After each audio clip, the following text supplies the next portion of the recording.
সমাবেশ এই সমাবেশের সমাপ্তি পর্বে প্রথমেই বক্তব্য দেন ঢাকা বিশ্ববিদ্যালয় সাদা দলের সম্মানিত আহ্বায়ক রসায়ন বিভাগের অধ্যাপক মোহাম্মদ আব্দুল সালাম অধ্যাপক রসায়ন বিভাগ।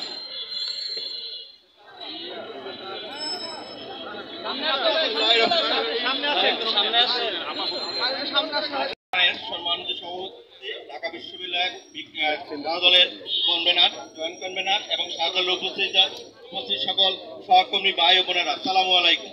আপনারা সবাই জানেন গত কিছুদিন ধরে বাংলাদেশে কি হচ্ছে। বাংলাদেশ এখন চলছে এক মিথ্যার উপর। আমরা বলতেছি মুখে এক কথা, কাজ করতেছি আরেক রকম। আমরা বলতেছি আবু সাইদ মারা গেছে, আমরা দেখছি সবাই লাখ লাখ মানুষ দেখেছে, সারা বাংলাদেশে সারা পৃথিবীতে দেখেছে সে পুলিশের বিরুদ্ধে মারা গেছে, তার জন্য ধরে নিয়ে আসছে 16 বছরের এক কিশোরকে। এই ধরনের মিথ্যাচারের উপর সর্বক্ষেত্রে দেশ চলতেছে। বেশি কথা আমি বলতে চাই না।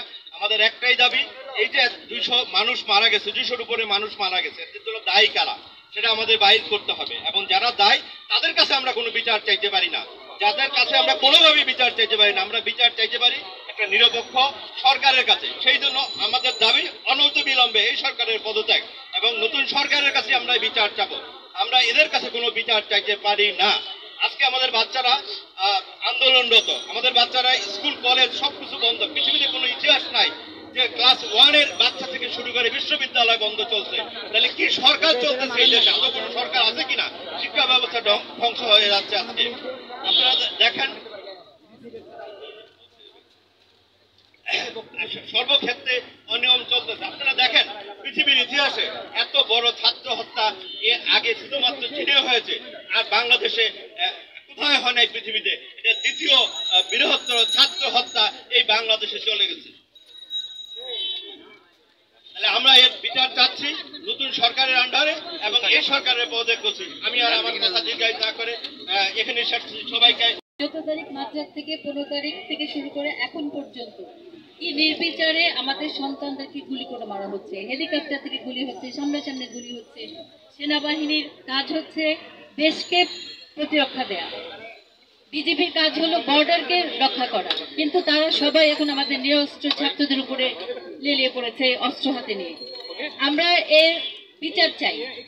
কেন এইভাবে নিরস্ত্র ছেলেদের উপরে হামলা করা হলো? কেন এইভাবে নিরস্ত্র ছেলেদেরকে গুলি করে মারা হচ্ছে? কেন আমরা কোথাও স্বাধীনভাবে যেতে পারছি না? আমাদের ইউনিভার্সিটি বন্ধ কেন? ছাত্ররা হলে আসতে পারছে না কেন? এই সব কিছুর বিচার হতে হবে। এই সব কিছুর প্রত্যেকটা মূল্য দিতে হবে। যতগুলি এখন পর্যন্ত হত্যাকাণ্ড হয়েছে প্রত্যেকটা হত্যাকাণ্ডের বিচার চাই। ছাত্রদের 9টা দফা আছে, তার সঙ্গে আলটিমেটলি এখন হয়ে গেছে একটা দফা, স্বৈরাচার কবে যাবে।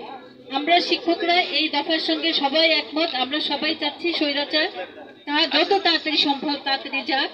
আমরা মুক্ত স্বাধীন বাংলাদেশে আবার শ্বাস নিয়ে সবাই বাঁচব। আপনাদের সবাইকে ধন্যবাদ। গণহত্যা হয়েছে, এই গণহত্যার শিকার শিক্ষার্থী, এই গণহত্যার শিকার শিশু, নারী, বৃদ্ধ, ছাত্র জনতা, আপামর মানুষ। এদেশে সবাই এই গণহত্যার শিকার। এদেশের সমস্ত মানুষের মতো, এই বিশ্ববাসীর মতো ঢাকা বিশ্ববিদ্যালয়ের শিক্ষকগণ অত্যন্ত ক্ষতবিক্ষত হৃদয়। আমাদের মনেও আমাদের হৃদয় রক্তক্ষরণ হচ্ছে। এই ক্ষতবিক্ষত হৃদয় নিয়ে আজকে আমরা যারা হত্যাকাণ্ডের শিকার হয়েছে, যারা আন্দোলন করতে গিয়ে হত্যাকাণ্ডের শিকার হয়েছে, যে পরিস্থিতির উদ্ভব হয়েছে, তাই এই বৈষম্য বিরোধী যে আন্দোলন চলছে সে আন্দোলনের প্রতি সংহতি প্রকাশ করার জন্য আমরা ঢাকা বিশ্ববিদ্যালয়ের সাদা দল আজকের এই র্যালি এবং সংহতি সমাবেশের আয়োজন করেছে। যারা এই সংহতি সমাবেশে উপস্থিত হয়েছেন তাদের প্রতি সম্মান এবং শ্রদ্ধা। বন্ধুগণ, এদেশের সরকারের প্রধানে এই নৃশংস হত্যাকাণ্ডের শিকার যাদেরকে করা হয়েছে তাদের রক্ত নিয়ে এই সরকার এখনো হাসছে, এখনো ক্ষমতায় টিকে থাকার স্বপ্ন দেখছে। আজ আমরা দীপ্ত কণ্ঠে উচ্চারণ করছি, রক্ত নিয়ে আর খেলবেন না। আমাদের ছাত্রদের বুকে, আমাদের সন্তানদের বুকে আর গুলি চালাবেন না।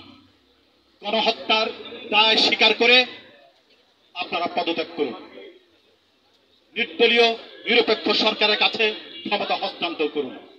গণতন্ত্র পুনরুদ্ধারের যে সংগ্রাম এদেশের মানুষ করছে সেই সংগ্রামে প্রতি শ্রদ্ধা জ্ঞাপন করুন। পদত্যাগ করে নির্দলীয় নিরপেক্ষ সরকারের কাছে ক্ষমতা হস্তান্তর করুন। বন্ধুগণ, বিচার বিভাগীয় তদন্ত কমিশন করা হয়েছে। আমরা সবাই জানি বাংলাদেশের বিচার বিভাগ এবং সরকারের মধ্যে সম্পর্ক কিরকম হয়, তাদের মধ্যে আত্মসম্পর্ক কিরকম, এটা আমরা সবাই জানি, এটা নতুন করে বলবার কিছু না।